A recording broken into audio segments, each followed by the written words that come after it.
And now, a tale well calculated to keep you in suspense. In a moment, Act One of Hide and Seek, starring Jackson Beck and William Redfield, and written especially for Suspense by Bob Corcoran. This first portion of Suspense is brought to you by the makers of Marlboro cigarettes.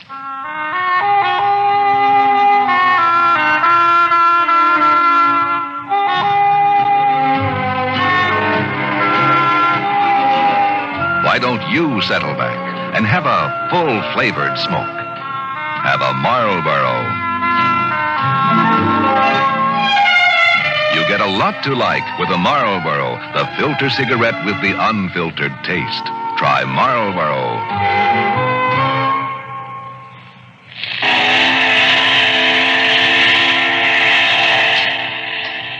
The lost soul cry of a lake steamer fell into the sleeping Chicago street like a wet feather, sending out ripples of fear that washed against a dandy man who would soon die. A nerve kept jumping under his eye. His hands were sticky. He stared out the window, forcing himself to go through the routine he'd created. He'd stop at the all-night cigar store, no matter how late, and have his shoes shined so he could go home with a clean pair.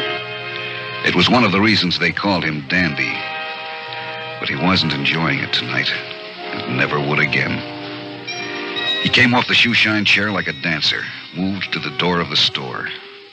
Nothing either way. A $50 glittered in the light and disappeared as the boy snapped it out of the air. Thanks, kid. Thank you, Mrs. Angeles. The street stretched ahead. Parked cars, empty. Some old newspaper blowing. Big city tumbleweed. Dandy caught his reflection in a store window and had to stop in spite of his nervousness and desire to get away. A practiced hand rolled to the brim of his hat, and the Windsor knot of his tie got pushed to perfection. Yeah. No wonder they called him Dandy. Neat as a pin, even his fingernails. Dandy thought of that afternoon, and his mouth twisted in self-disgust as he cut across the street and hurried on, keeping near the curb and watching the shadows. A jerk play, like a luck-happy punk instead of a professional gambler. Just a few more blocks to go and nothing had happened. He felt a little easier, but he had to get 1,000 fast. Bigelow didn't like guys who played and then didn't make good on the sour ones. He had a long list of things he didn't like, and that was on top. Dandy knew that when he made the bet that afternoon. You got it, though, ain't you, Dandy? Yeah, sure, Ed. I just ain't got it on me. If you pick a cruller, I want that money. Sure, Ed. I want it fast. Hey, what am I, the thief of Baghdad? I always been good, ain't I? Yeah, you always been good, Dandy. It's just we're friends. I don't want you should welch on me, that's all. I ain't no Welsher. I know a guy who wasn't no killer. Till he knocked off a guy. I won't welch, Ed. That's good. Because if you did, I'd lose a friend. And all your friends would lose a friend. Permanent. Okay. Don't worry. It's a sure thing. The horse finished fifth. Nowhere. But he'd get the money. Sure. Take maybe a week.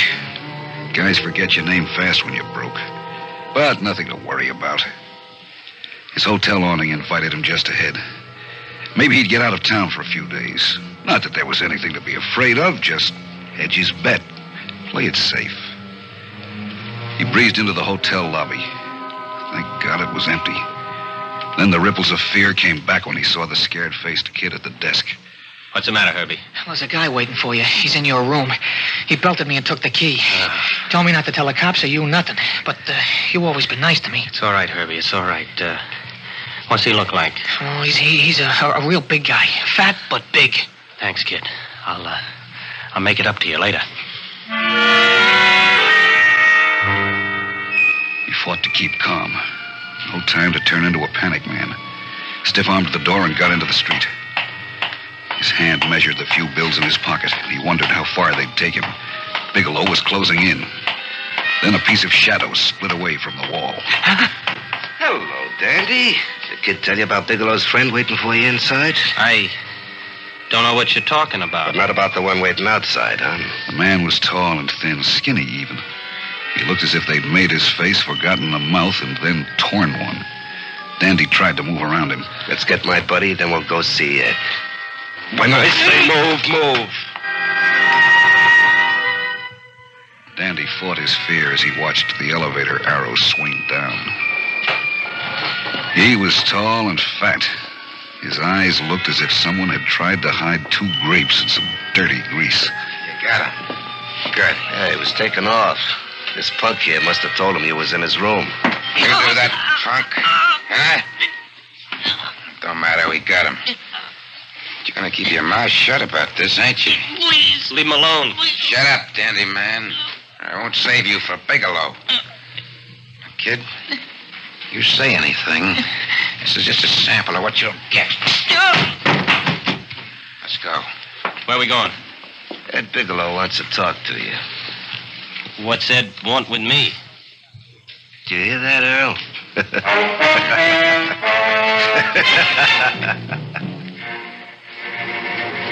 A conical tin shade hung over the desk.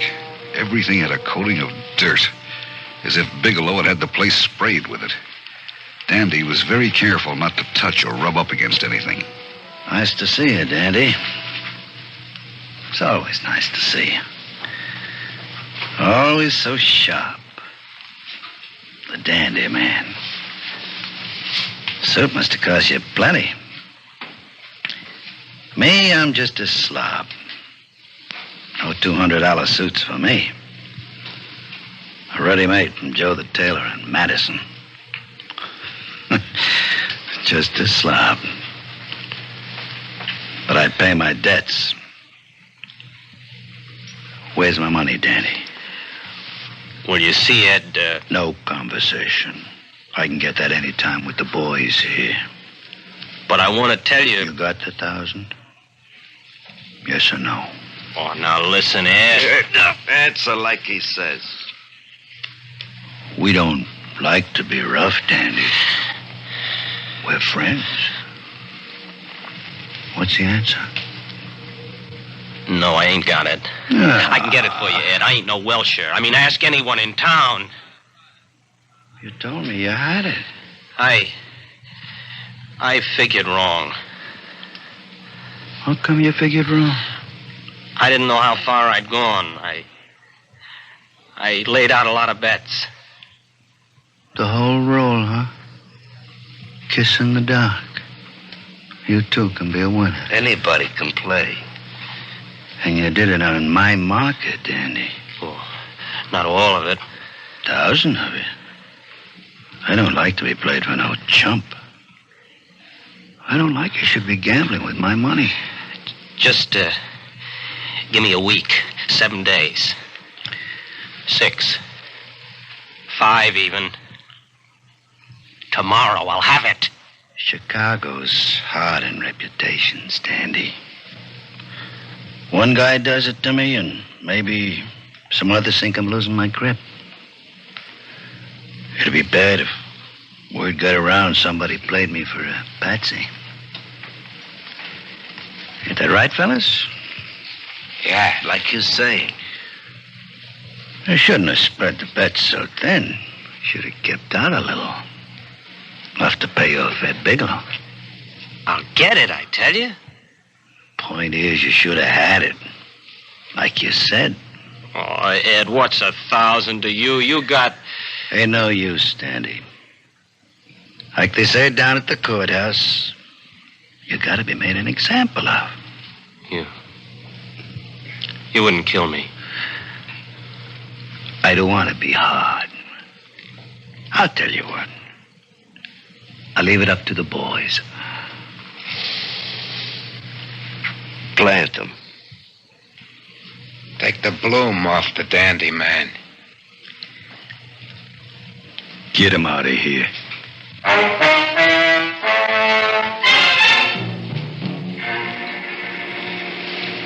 I'll take that watch, Dandy. You won't be needing it. I'll match you for it. Sure, I ain't greedy. We're, going out to the forest preserve, huh? A nice drive into the country. Well, it's peaceful out there. You'll get a nice rest. You're caught. A joker. Yeah, we go down Clark Street, see? To North Avenue and then west to the country. We park a little, and we come back. Me and Lloyd, that is. Out North Avenue, right through the old neighborhood. His mind raced ahead. Forgotten details of dirt and squalor struggled forward from the shadows where he'd pushed them. The streets, the alleys. Then it hit him. The police station on Blackhawk. If he could get out of the car, run to the station. He'd have to make the break when the car was moving, time it just right. There was only one street that cut into North Avenue that'd do him any good, Sedgwick. Then halfway down the block, into the alley, and through the vacant lot at the end. The car couldn't follow. Then a half block more to the police station, and he'd be safe. And then suddenly he saw the battered old black-on-yellow sign as the car entered the intersection. Sedgwick. Dandy hit the door, then the street, bent over, running, sprawling into a tin newsstand. Then he was on his feet, running. The car wrenched around like a giant crab and then leaped down the street. They didn't shoot. Dandy's hand hooked a no parking sign, and he swung into the alley without slowing. Then he knew something was wrong. He looked up and saw. There was a building at the end of the alley where the vacant lot had been. He whirled around. The warehouse stretched back to the street on one side. The other had store backs. Solid. No fences. The backbone of the elevated track cut over the end of the alley. A dirty bulb burned on the warehouse fire escape that crawled up the side of the building like a steel vine. Dead. Just out of reach. He pivoted and ran back to the back of the alley. Softly. Hide and seek. Oh, he'd played it here before. It was a restaurant that blocked the alley. As he moved in among the garbage cans, his nose wrinkled. Two shadows moved along the warehouse wall, bottling him up. There were 4 garbage cans, then a space, then some more. The shadow was deepest right behind them. Dandy knelt down, then slid out flat. His soft, manicured hands quivered from what he felt under them. He tried to hold his breath. Let's get him. Nah. He might be any place in there. Well, you could stay here and I could look. He's too fast. I don't want to shoot at a distance. Bigelow's paying us, to be sure. I want to put the gun right in the middle of that suit and burn it. If we go for him now, there'd be too much noise. Well, maybe an elevator comes along and covers the noise. Still a chance. Danny ain't worth it. Yeah, that's right. Hey, there was a drugstore back where he jumped out. Call Frank. Tell him to bring another guy. Now I'll be quiet and sure. We can go on out to the country like Bigelow wants it. Okay. Hey, wait a minute. You want to come out now? It'll be easier. If we gotta go to a lot of trouble, it's gonna make us mad. The skinny man took a drag on his cigarette. Dandy could see it wink and then glow bright red. A long finger flipped it in a gentle arc over the cans into the deep shadows. It hissed and went out as it hit the muck. We'll use them on you, Dandy. We'll cook you, a little at a time. You lousy. Stall. Pray for a break. Why don't you play it smart, Dandy? Take off. If he tries to go past me, the shots won't make no difference. I'll pick camp in the corner, heading north. Okay. Then get some cigarettes. We're going to have plenty.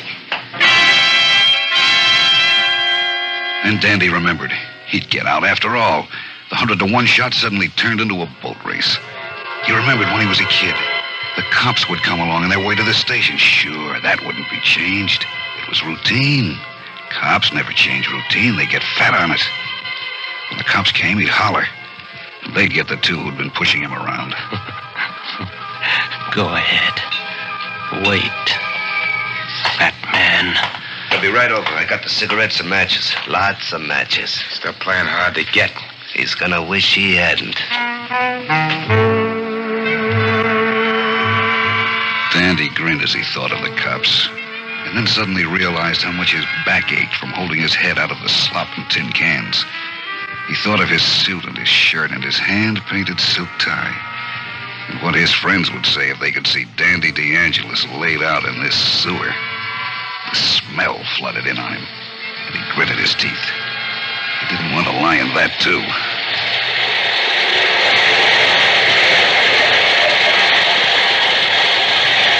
It was the first time he'd ever wished he was on an elevated. But the cops would be here any second. He didn't know what made him turn his head. He just lifted his cheek off his hand and swiveled his head around. Oh. The skin went tight all over his body, and he almost screamed and jumped up, but instead, he froze and stared. Just 2 feet away, its head just emerging into the light, was an enormous rat. He hated them. Worse than anything, he hated them. When he was a kid, he'd always been afraid of them. They were the old tenement, the dank hallways and crowded rooms, the dirty smells that got into your skin and stayed there. He'd been bitten as a boy and never gotten over it. Oh, what am I gonna do? He thought he'd left all that behind him, but he hadn't. Dandy DeAngelis, the dandy man, lying in filth, staring at a rat. And if he made a sound, they'd move in on him. And then the matches and cigarettes and gun in the stomach. Easy, dandy boy. Easy. If it meant his life, he'd stay there with a rat. Sure. What can I do? What can I do? It moved a few inches into the light, hugging the garbage can on the other side of the open space. It was a foot long and heavy. He remembered when he was a kid and they'd kill one. The filth and the fleas. That had been bad enough. But then, rats were dirty shadows that hugged the wall and ran. This one was on the same level with him, hugging the same wall. He'd come down a long way. Anytime you're ready, Dandy. I guess he likes laying in that mess. There was a little breeze, and he saw the fur on its back move. He felt sick again.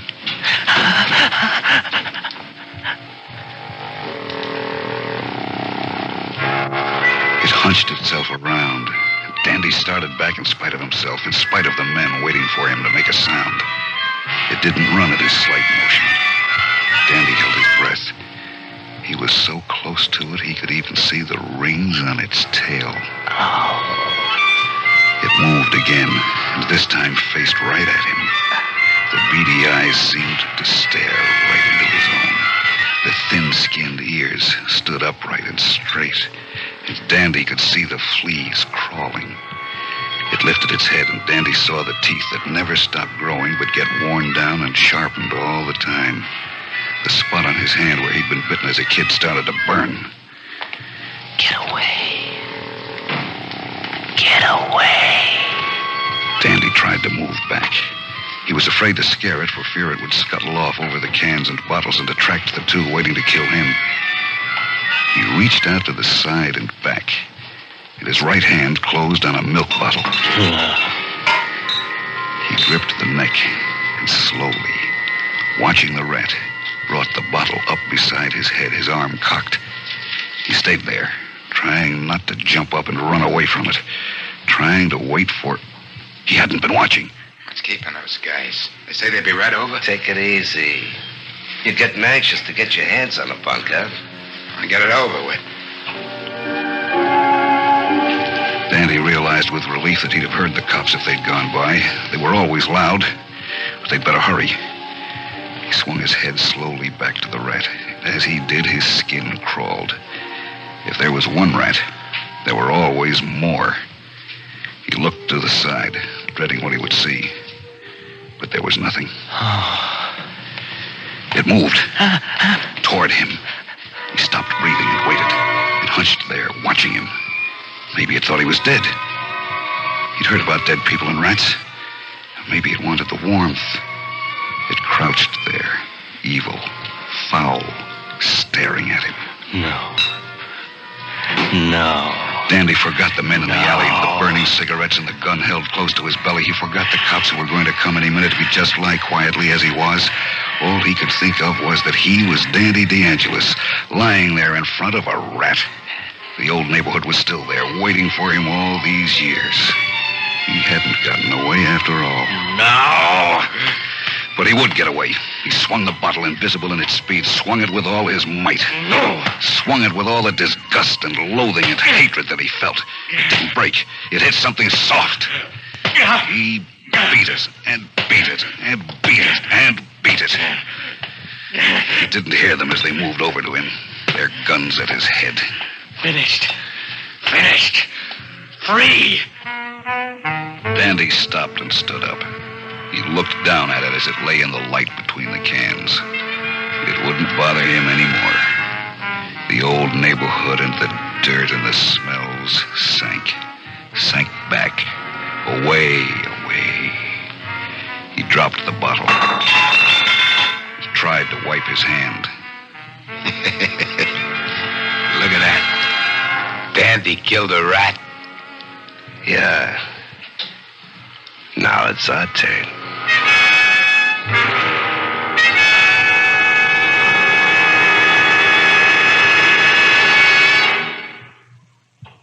Suspense. You've been listening to Hide and Seek, starring Jackson Beck and William Redfield, and written especially for Suspense by Bob Corcoran. In a moment, a word about next week's story of Suspense. All of us see the product that comes out of Hollywood. What people like to know, though, is what goes on in Hollywood. The amusing anecdotes, the joys, the heartbreaks, life in this so untypical town. These and many other intriguing subjects provide Ralph Story's weekday Dimension Reports in Hollywood. Listening to this CBS Radio Network feature will bring you information and entertainment of Filmland. Your next date with Ralph Story in Hollywood, tomorrow. Another CBS Radio Network Dimension feature is A Woman's World with Betty Furness. 3 times each day, we send Betty your way.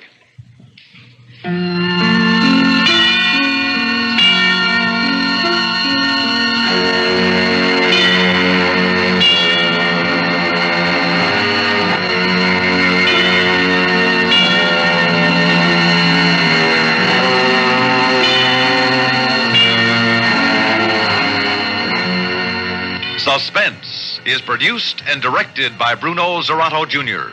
Music supervision by Ethel Huber. Sound patterns by Joseph Cabibbo and Don Creed. Featured in tonight's story, Santos Ortega as Bigelow, Larry Haynes as Lloyd, Joseph Julian as Earl, and Jack Grimes as Herbie. Listen again next week when we return with Dagger of the Mind, written by John Robert. Another tale well calculated to keep you in suspense. Phil Rizzuto's Sports Time scores with the fans Monday through Saturday on the CBS Radio Network.